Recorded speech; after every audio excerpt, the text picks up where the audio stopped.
구절에 나온 여러분들 중에서도 정신 차려야 할 성도들이 있어.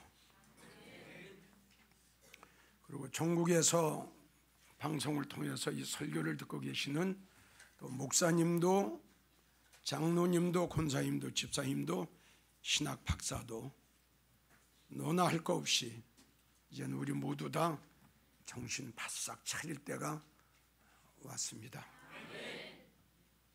정신 차리지 않으면 불행해질 수밖에 없어요.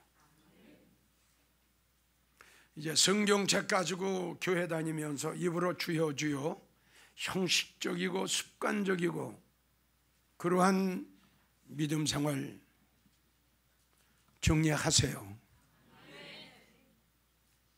그런 습관적이고 형식적인 믿음 생활 정리하지 않는 성도들은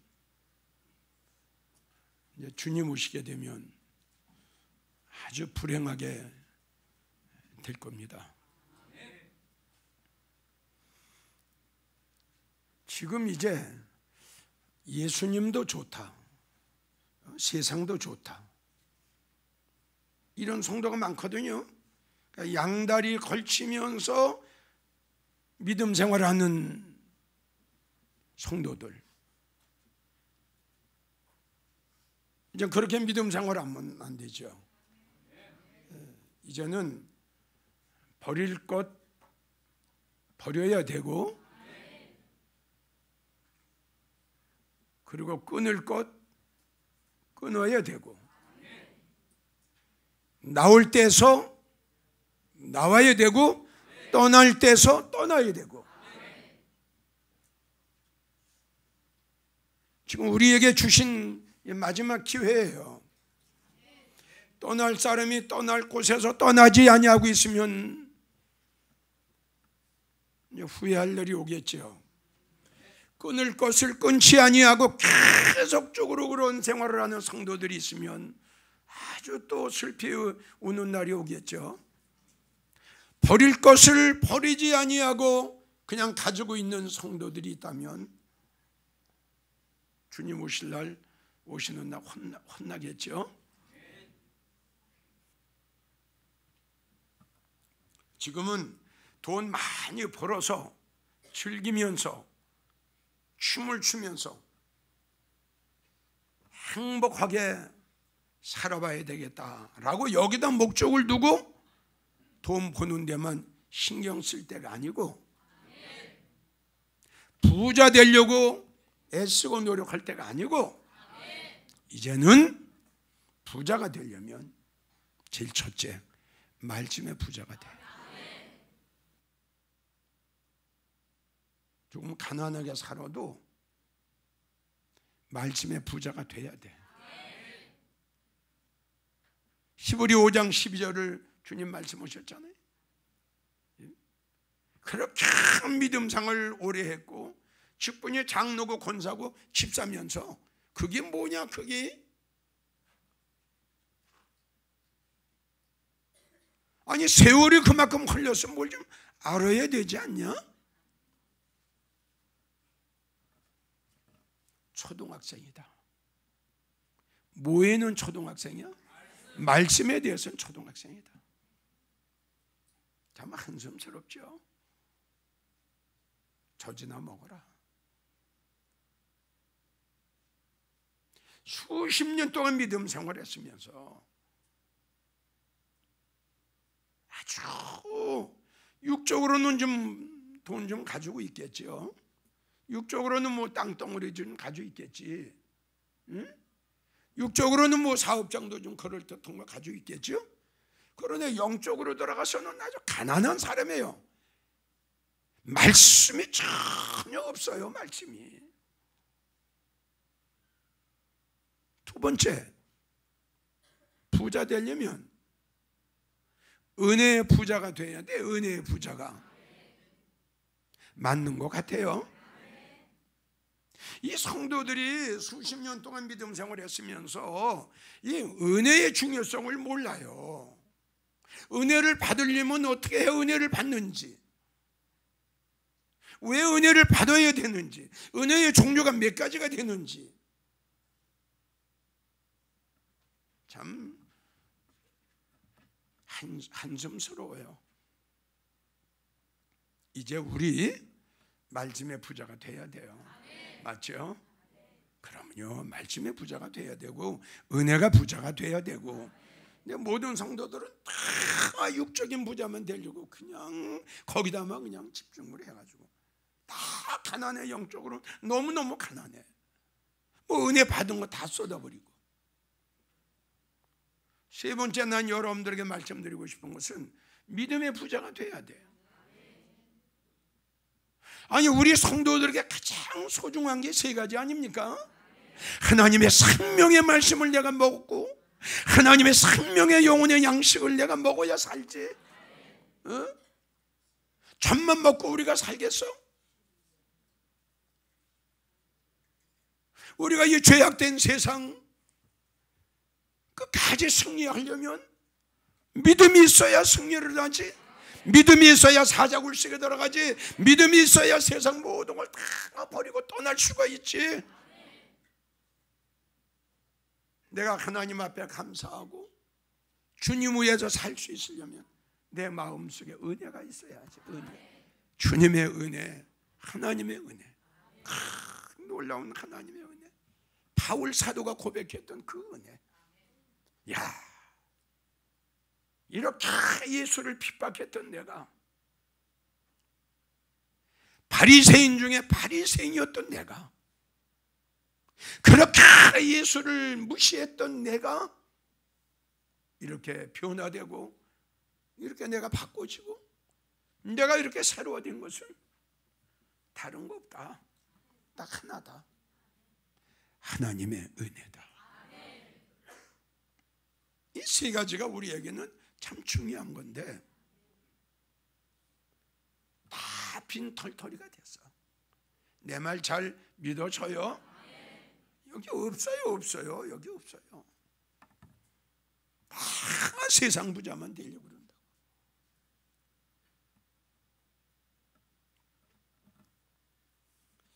제일 첫째, 나는 여러분들에게 이렇게 말씀드리고 싶어요. 왜 정신 차려야 하느냐? 정신 차려야 할 이유가 뭐냐? 묻는다면 오늘 이 본문의 말씀을 보면 이렇게 기록이 됐어요. 만물의 마지막이 가까웠으니, 할렐루야. 이 장로야, 박 장로야, 김 장로야, 정신 차려라. 응? 때가 항상 같은 때인 줄 아냐? 여름이 있으면 가을이 있고 가을이 있으면 겨울이 있지 않겠냐? 이 세월이, 이 때가 계속 같을 줄 아냐? 지금 정신 차릴 때야. 지금 만물의 마지막에 가까웠어. 그렇게 믿음 생활하면 안 돼. 그게 뭐냐? 성경책만 가지고 교회 다니면서 입으로만 주여 주여 하고, 그게 뭐냐? 그게 뭐 예배당 놀러 오는 거냐? 뭐 취미로 믿음 생활하냐? 그게 뭐냐? 예수님 말씀하시는 거야. 정신 좀 차려. 아멘이에요? 정말 다시 한번 부탁합니다.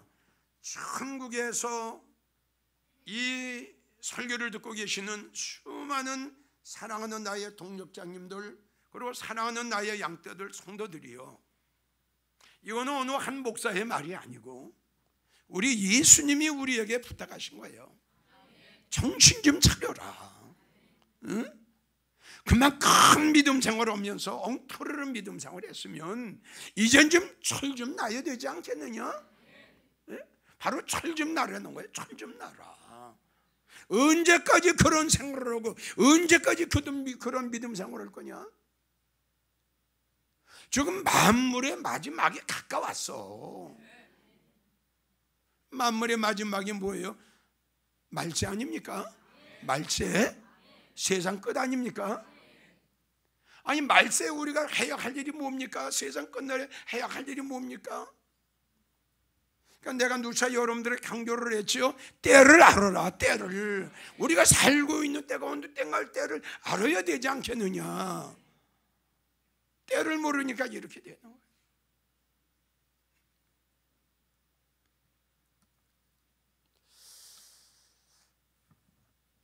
이 성경을 보게 창세기 6장을 보고 창세기 19장을 보면 이제 노아의 때, 노세 때가 나오지 않아요?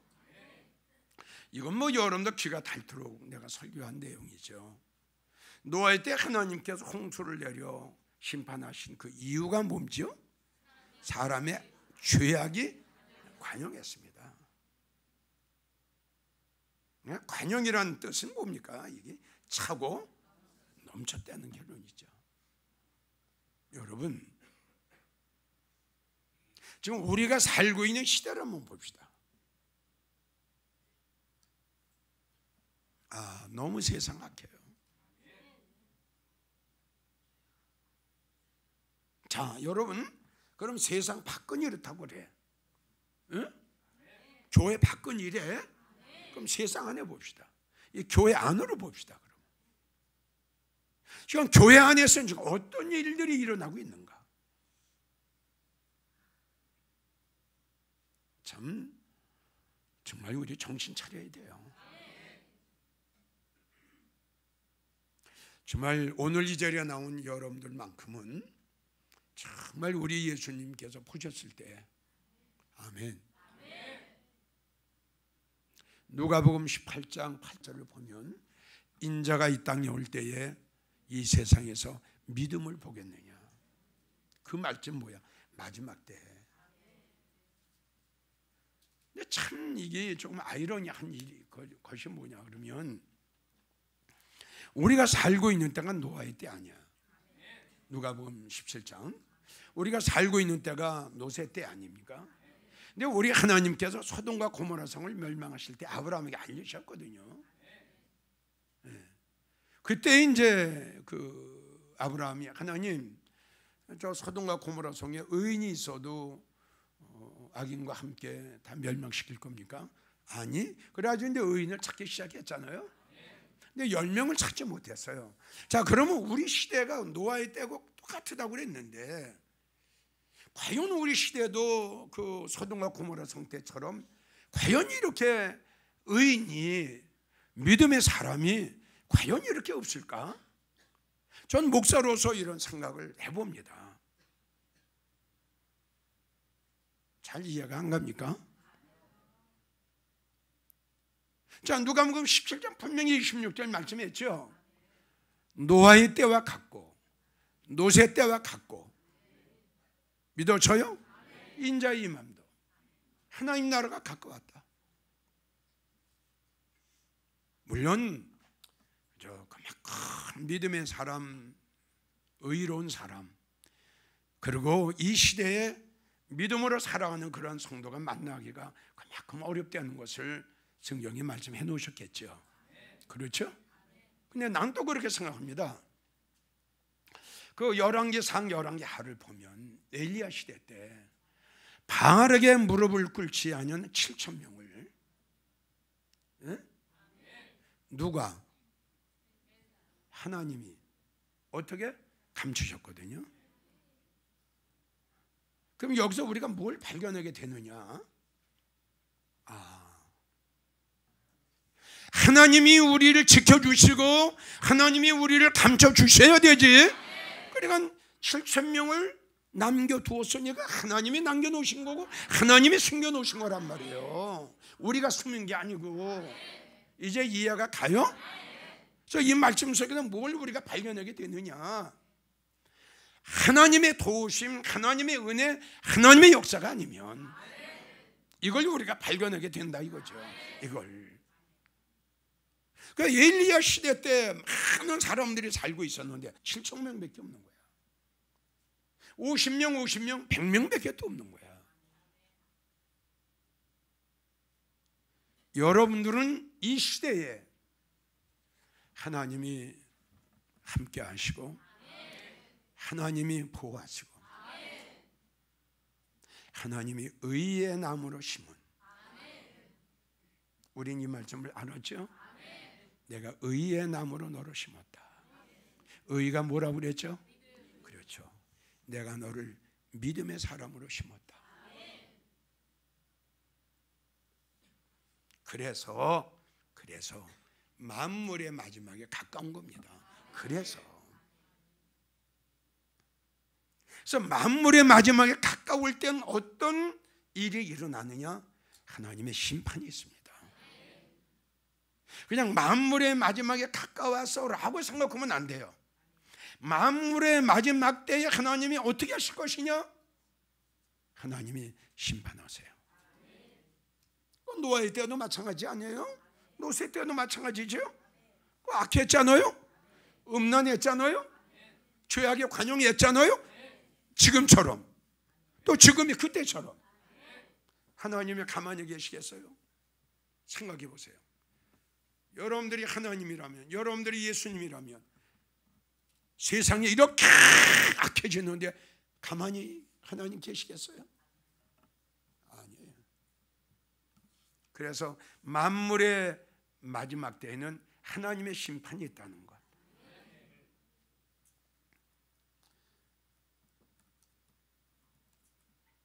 호세아 5장 1절을 보면 귀를 기울이라 그랬어요. 내 백성아, 내 말에 귀를 기울이라. 한번 들어보세요. 귀를 기울이라고 말씀하셨죠? 자, 그럼 한번 귀를 기울이고 하나님이 뭐라고 말씀하시는가를 우리 한번 들어봅시다. 귀를 기울이라고 말씀하셨으니까 말라기 3장 5절 말씀하시기를 말라기 선지자를 통해서 예언하고 우리에게 말씀하신 게 뭐냐 그러면 내가 심판하러 너희에게 갈 거다. 그러면 하나님이 심판하러 오시는데 누가 막을 거예요? 어떤 사람이 막을 거예요? 무엇으로 막을 거예요? 내가 너희에게 심판하러 갈 거다. 하나님께서는 땅을 심판하러 오실 것이다. 자, 요한계시록 14장 7절을 보면 하나님께서 심판하실 시간이 이르렀다 그랬어요. 다 됐다는 거예요. 심판할 시간이.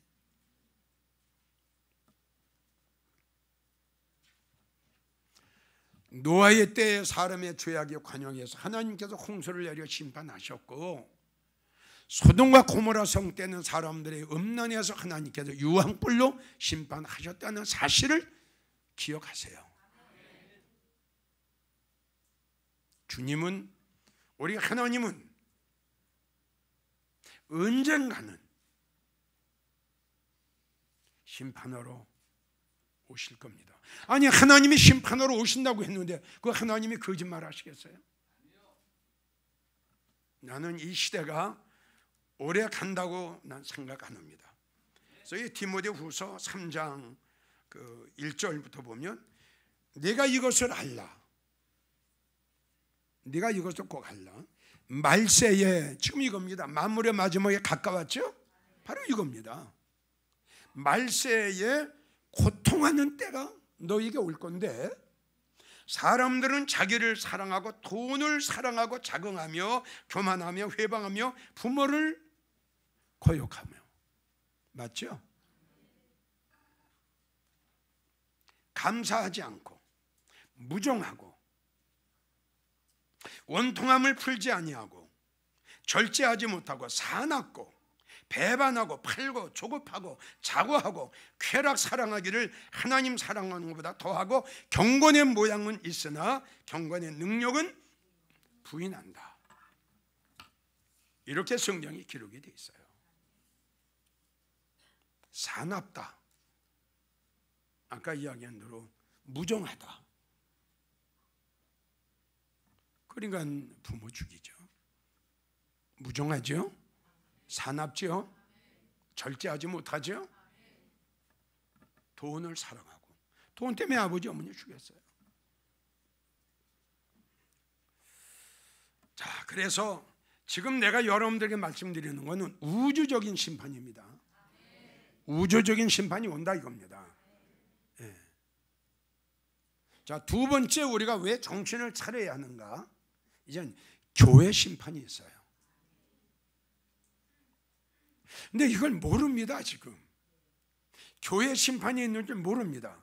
그냥 심판이 이렇게 해버리죠. 그렇죠? 심판을 이렇게 나눠야 됩니다.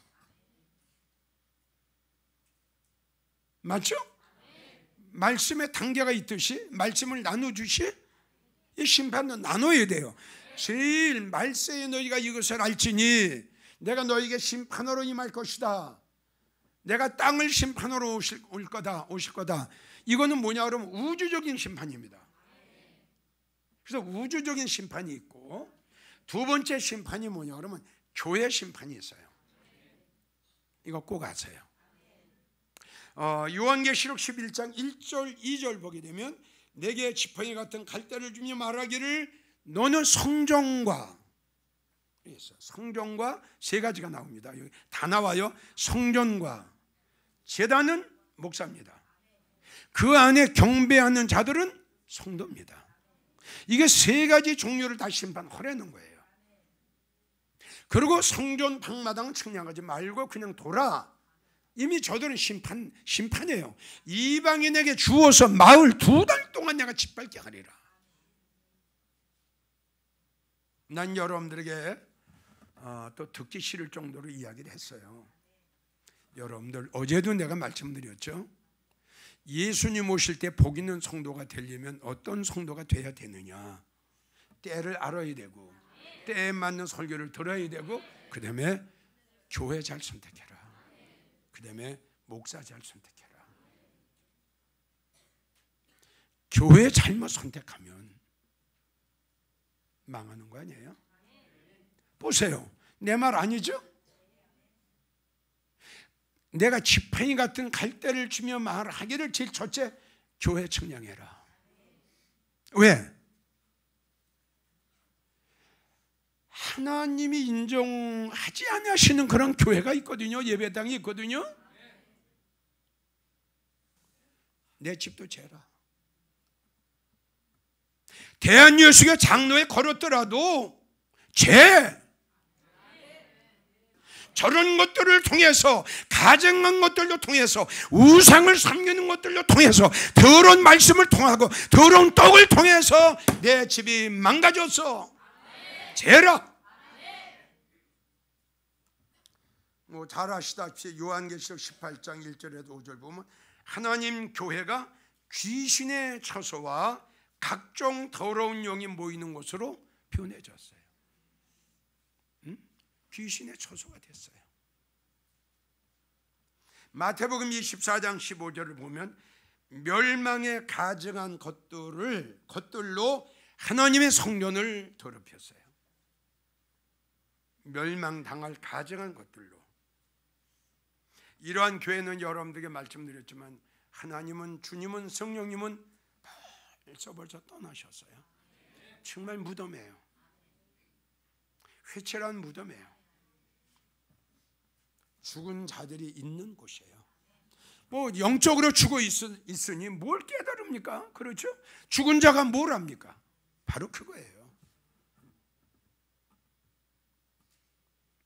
이사야 1장 21절 신실했던 나의 성읍 즉 교회가 어찌하여 창기가 노는 곳이 되었는가.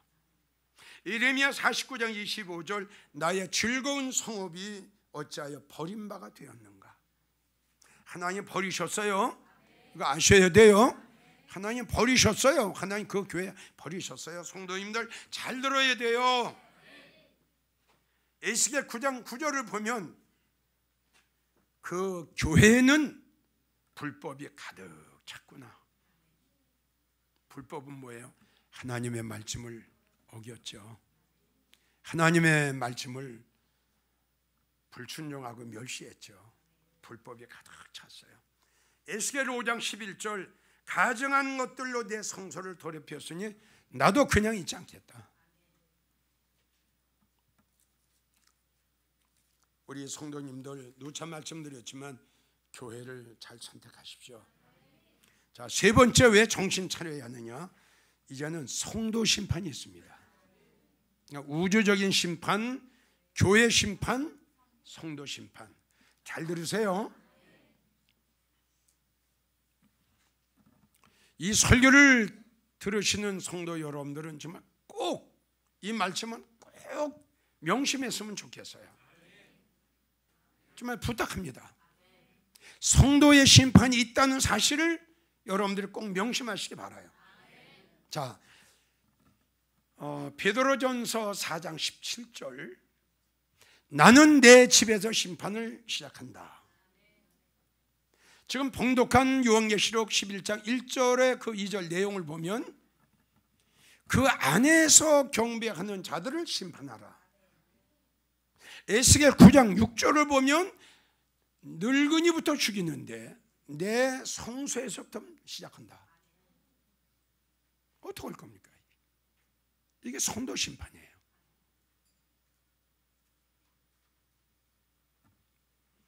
교회 안에 알곡만 있습니까? 쭉정이도 있죠. 그래서 심판하시는 거예요. 아모스 9장 9절을 보면 하나님이 이렇게 말씀하셨어요. 나는 곡식을 채질하는 것 같이 내 백성을 채질하러요? 왜 채질하실까요? 채질하면 뭐가 나가요?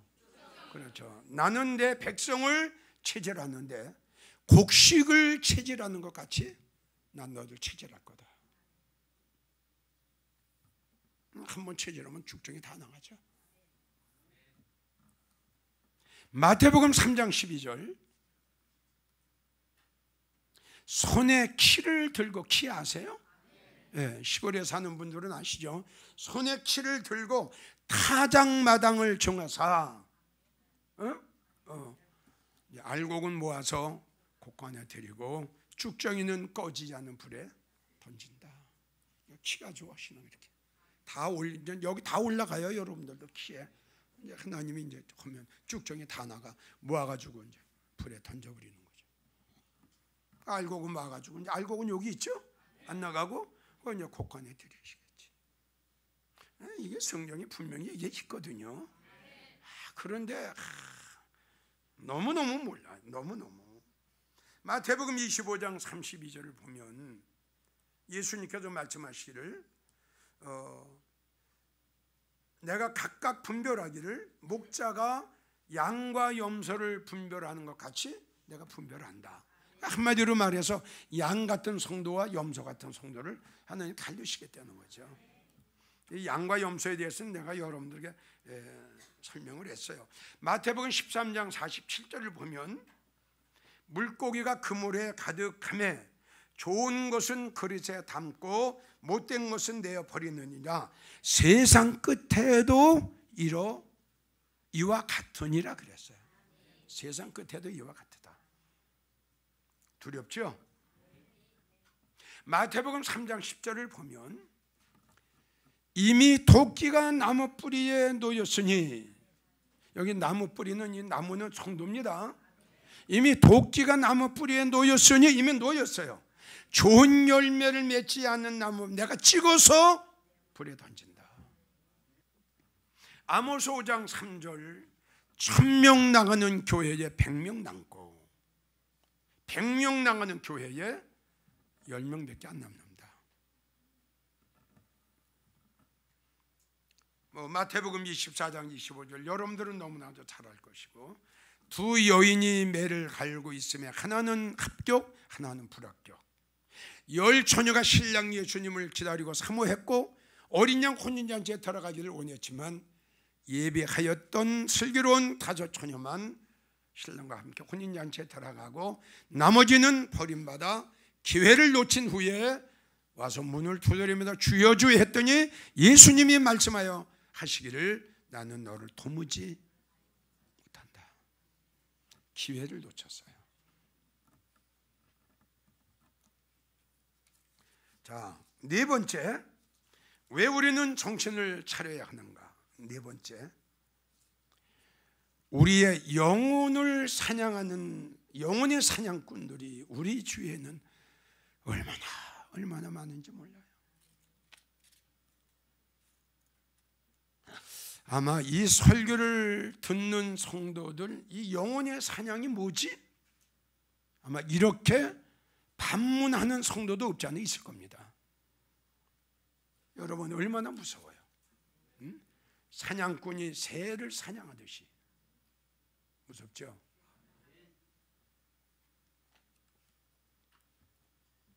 시편 140편 5절을 보면 교만한 자가 나를 해하려고 올무와 그물을 치고 함정을 파놓았어요. 무섭죠? 다시요. 교만한 자가 나를 해코자 하려고, 나를 죽이려고. 아멘. 올무 아세요? 올무와 그물을 쳐놓고 그리고 거기다가 또 함정까지 파놨어요. 나를 잡으려고.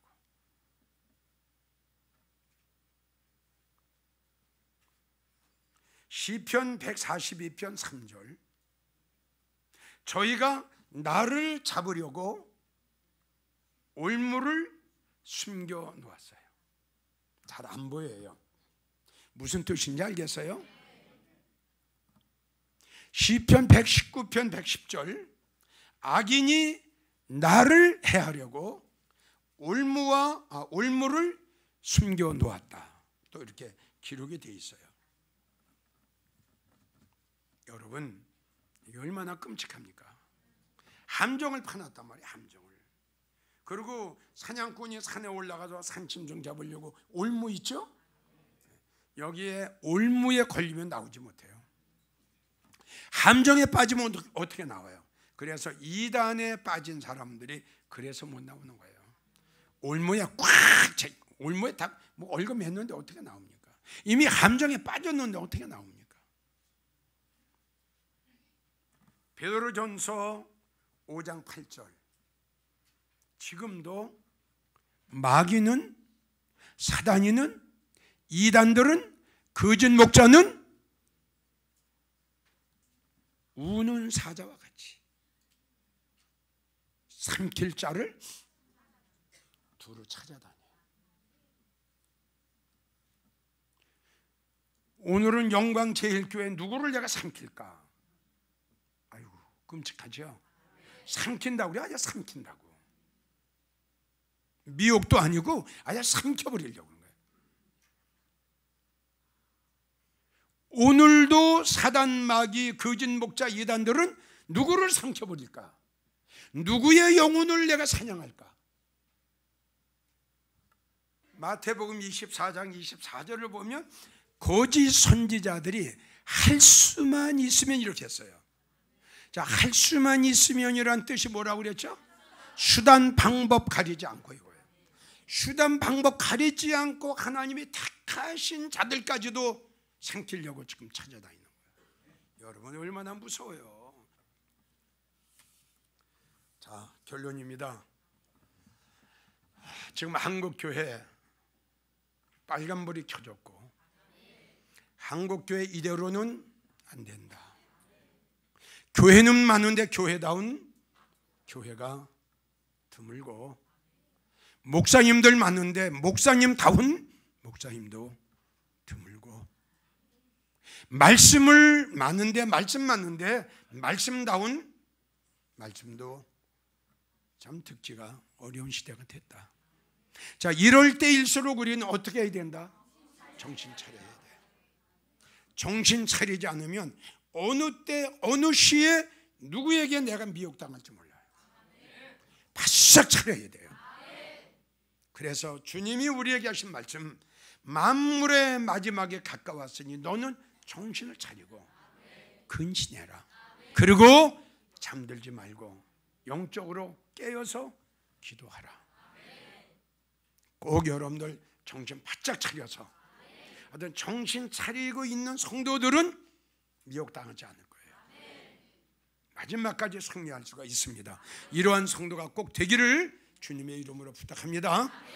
감사하신 예수님, 만물의 마지막에 가까웠으니 너희는 정신을 차리고 근신하고 있어라. 이 자리에 참석한 사랑하는 주의 성도들, 예수님 오실 때까지 정신 바싹 차리고 나에게 어떠한 것이 임하든지 그걸 하나님의 말씀으로 물리치고 하나님의 말씀으로 뿌려칠 수 있는 믿음의 장부들이 다 되게 해 주시옵소서. 전국에서 이 설교를 듣고 있는 사랑하는 주의 성도들도 정신을 바싹 차려서 믿음 안에 말씀 붙잡고 승리하는 성도들 꼭 될 수 있도록 우리 하나님 도와주시옵소서. 예수님의 이름으로 간절히 기도하옵나이다. 아멘. 구원하신 주의